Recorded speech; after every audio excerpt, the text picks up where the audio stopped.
जीवनात सगळ्यात मोठं नैराश्य म्हणजे बऱ्याच मेहनतीनंतर ज्यावेळेस एखाद्या गोष्टीचा रिझल्ट येतो आणि तो रिझल्ट जर आपल्या अपेक्षाप्रमाणे नाही आला, तर मग या ठिकाणी जे नैराश्य आहे ते प्रचंड वाढतं. नमस्कार विद्यार्थी मित्रांनो, या ठिकाणी मी उत्तम गोरे तुमचं सहर्ष स्वागत करतो. 17 डिसेंबरला आपली एक्झाम झाली 2022 मध्ये आणि या एक्झाम मध्ये बऱ्याचशा विद्यार्थ्यांना बरीचशी मेहनत केल्यानंतर सुद्धा जे अपेक्षित यश पाहिजे होतं ते यश मिळालेलं नाही. मग आता अशा वेळेस नेमकं काय करायचं? आता खचून जायचं का या ठिकाणी नव्यानं नवी सुरुवात म्हणून पाहायचं? म्हणजे कसं असतं बघा, एखादी गोष्ट घडल्यानंतर दोन ऑप्शन असतात. सगळं संपलंय म्हणून रडत बसायचं आणि एक नवी सुरुवात म्हणून या ठिकाणी कामाला लागायचं.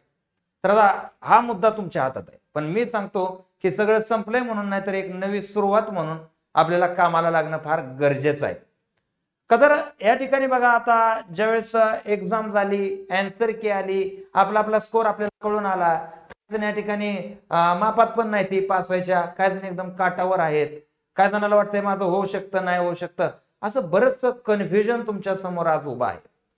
आणि म्हणून आज या लेक्चरमध्ये 2023 हे स्पर्धा परीक्षेतलं मी सांगतो ऐतिहासिक वर्ष आहे, गोल्डन इयर आहे. आणि या वर्षीमध्ये आता तुम्ही काय केलं पाहिजे, कसा तुमचा प्लॅनिंग पाहिजे, त्यावरती हे आजचं आपलं सेशन राहणार आहे की नेमकं आता 2023 मध्ये तुम्ही काय केलं पाहिजे. बघा, आता पहिला विषय लक्षात घ्या, तुमच्या समोर मार्ग कोणकोणते आहेत. पहिला मार्ग आहे सगळं सोडून देणं, पण त्या मार्गावर मी बोलणार नाही. आपण आपल्या मार्गावर बोलणार. तर आपल्या समोर असणाऱ्या ऑप्शन मध्ये बघा कोणकोणते ऑप्शन आहेत. गव्हर्नमेंटनं रिसेंट मध्ये डिक्लेअर केलेलं आहे की 75,000 जागा ह्या विविध पदाच्या भरायच्या आहेत. किती? 75,000 जागा. टेलिग्रामला या ठिकाणी आपला टेलिग्राम जॉईन करा तुम्ही.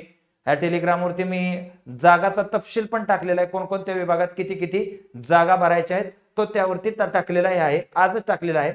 तर या ठिकाणी या 75,000 जागा. त्याच्याबरोबर दुसरा प्रकार आहे की कंबाईनची एक्झाम. आणि तिसरा जो विषय आहे ते म्हणजे राज्यसेवेची एक्झाम.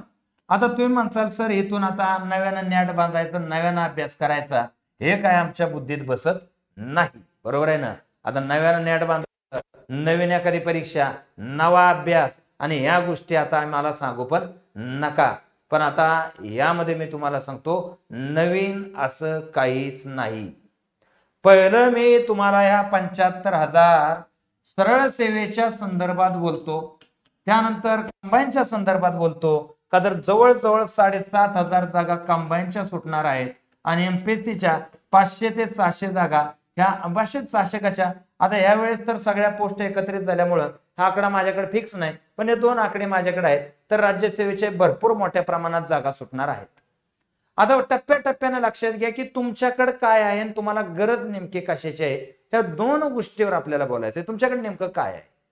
तर आता पहिला मुद्दा बघा, इथं आपण बघूयात की ज्या सरळ सेवेच्या जागा आहेत, या सरळ सेवेमध्ये तुमच्या हातातले पद म्हणजे आपण पाहतो की कृषी सेवक. काय आहे? कृषी सेवक हे पद तुम्हाला माहित असेलच. त्यानंतर इतर सरळ सेवेमध्ये मग पोलीस भरती आहे, तलाठी आहे, वनरक्षक आहे, या ठिकाणी जलसंपदा आहे, भरपूर जागा आहेत, पण इथे मी तलाठी लिहितो.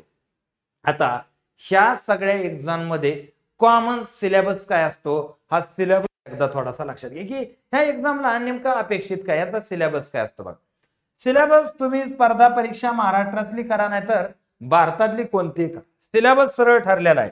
एक तर त्याला गणित आहेच, बरोबर आहे, अर्थात बुद्धिमत्ता आहे.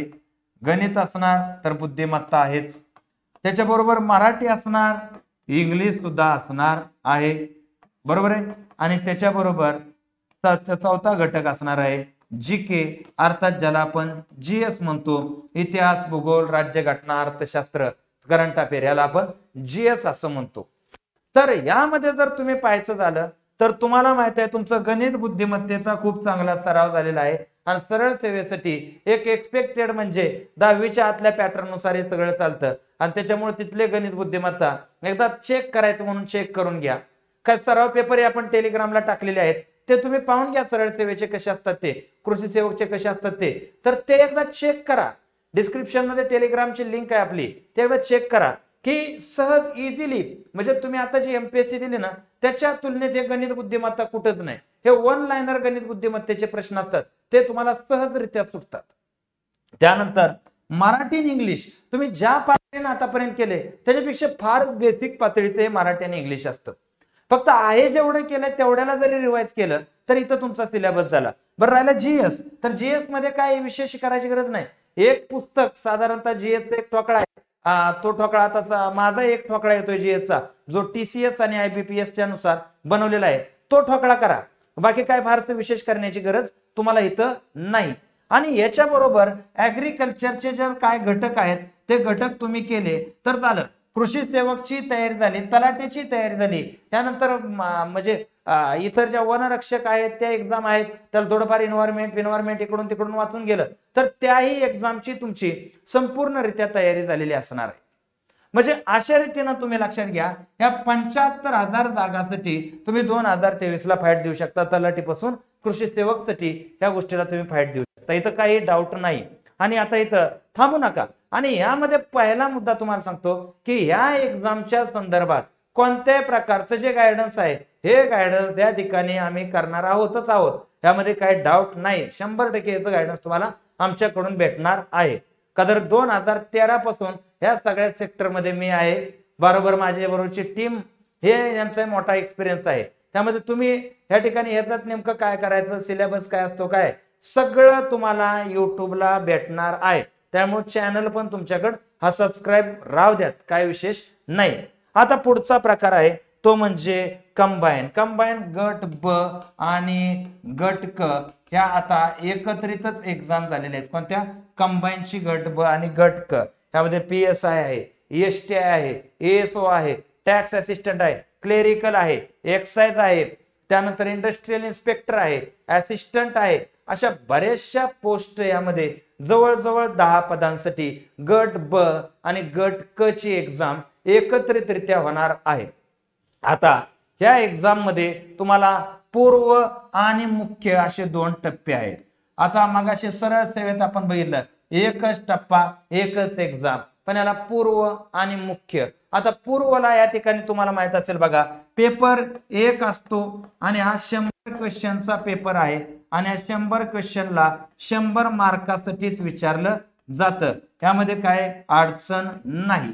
आता यामध्ये जर तुम्ही पाहायचं झालं तर यामध्ये असते जीएस. काय? जीएस. आता जीएस मध्ये बघा, जीएस काय आहे? ह्याला इतिहास आहे. काय आहे? इतिहास आहे. काय डाऊट आहे का? नाही.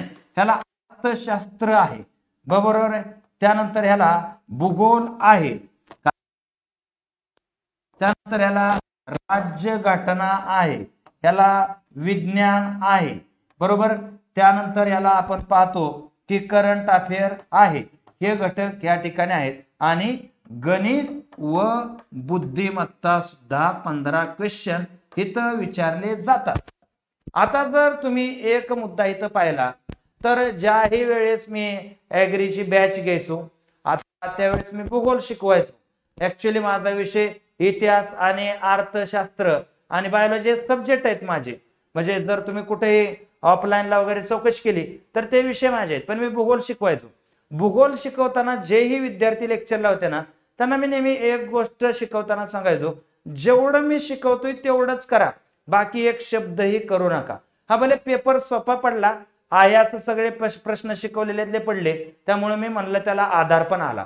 परंतु तरी मी काय सांगतो की म्हणजे पेपर कसा येणार हे मला माहित होतं का? नव्हतं माहिती, पण तरी मी सांगितलेलं होतं.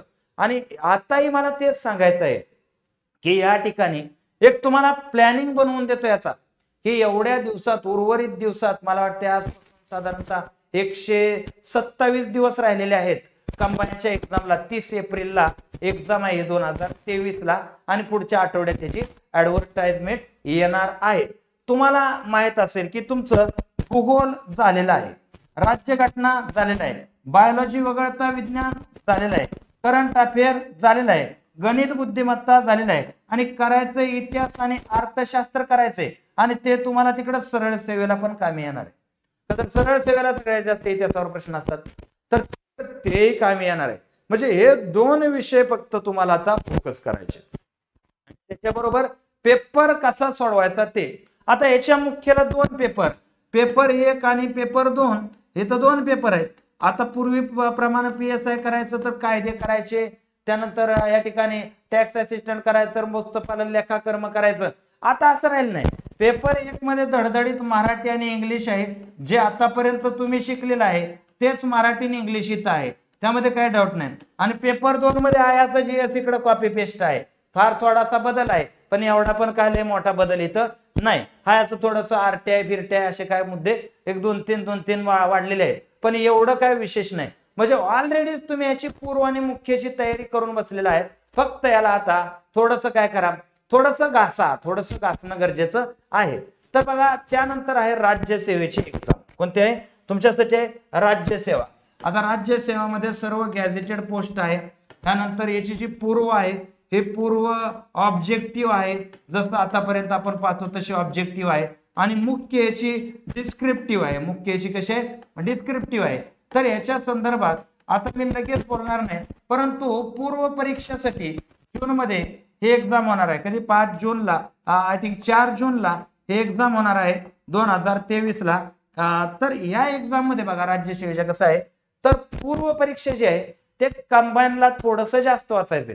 म्हणजे इतिहास आहे त्याला प्राचीन आणि मध्ययुगीन एक्स्ट्रा वाढवून द्यायचंय. भूगोल आहे त्याला जगाचा भूगोल थोडासा वाढवायचा आहे. त्यानंतर पर्यावरण जे कंबाईनला मुख्यला आहे ते इकडे पूर्वला आहे. म्हणजे साधारणतः जर तुम्ही पाहिलं तर पर्यावरणाचा विषय तुमचा झालेला आहे.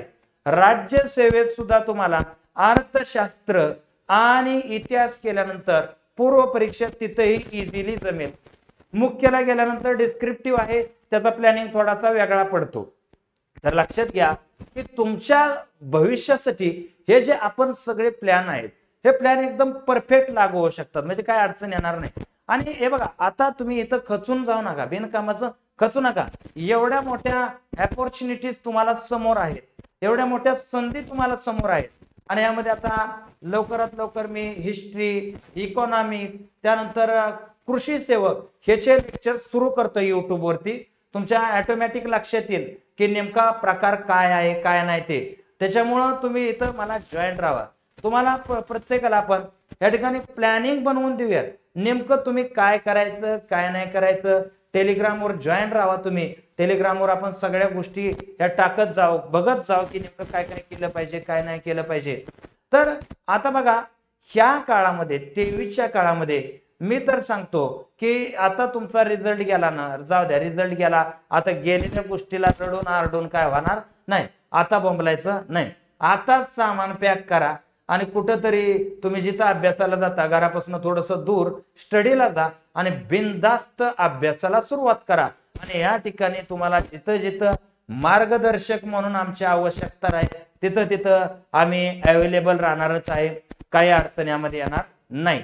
तर या ठिकाणी जर तुम्हाला असं वाटतंय की आपण काहीतरी केलं पाहिजे तर नक्की या ठिकाणी संपर्कात राहा. आपल्या 100% संपर्कात राहा आणि 100% प्लॅन करा. का तर तुमचं एक लक्षात घ्या, GS बरेच विषय झालेले आहेत. मराठी झालेला आहे, इंग्लिश झालेला आहे आणि या ठिकाणी आपण पाहतो की गणित बुद्धिमत्ता झालेला आहे. तुम्ही पेपरमध्ये नापास का झाला ह्याला जर तुम्ही थोडं कॅल्क्युलेट केलं तर एक गोष्ट तुमच्या लक्षात येईल. बघा, तुम्ही परीक्षा नापास का झाला? नापास होण्याचं पहिलं कारण होतं तुमचं एक म्हणजे तुम्ही काही सिली मिस्टेक केलेले असावेत. बरोबर आहे ना?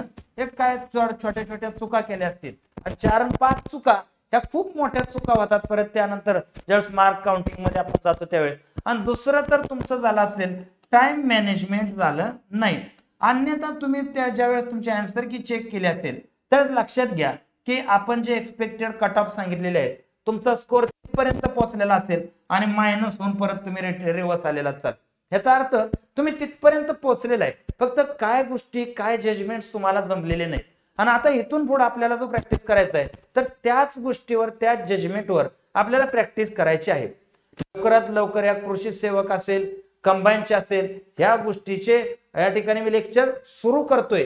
ते तुम्ही बघा आणि त्यावरनं अजून ठरवा की हे सोपं आहे का, केलं पाहिजे का नाही केलं पाहिजे. पण मला जर तुम्ही ऍडवाइस म्हणजे विचार सर काय केलं पाहिजे तर मी नक्कीच तुम्हाला सांगेन, तुम्ही आता गायगुतीला आल्यागत घरी बसू नका. आता तुम्ही अभ्यासाला सुरुवात करा. चांगलं मार्गदर्शन घ्या. माझ्याकडेच नाही, जगात जिथं भेटतंय तिथं चांगलं दर्शन घ्या आणि अभ्यासाला लगेच तात्काळ ह्या मिनिटात सुरुवात करा. एवढं बोलून मी थांबतो. जय हिंद, जय महाराष्ट्र.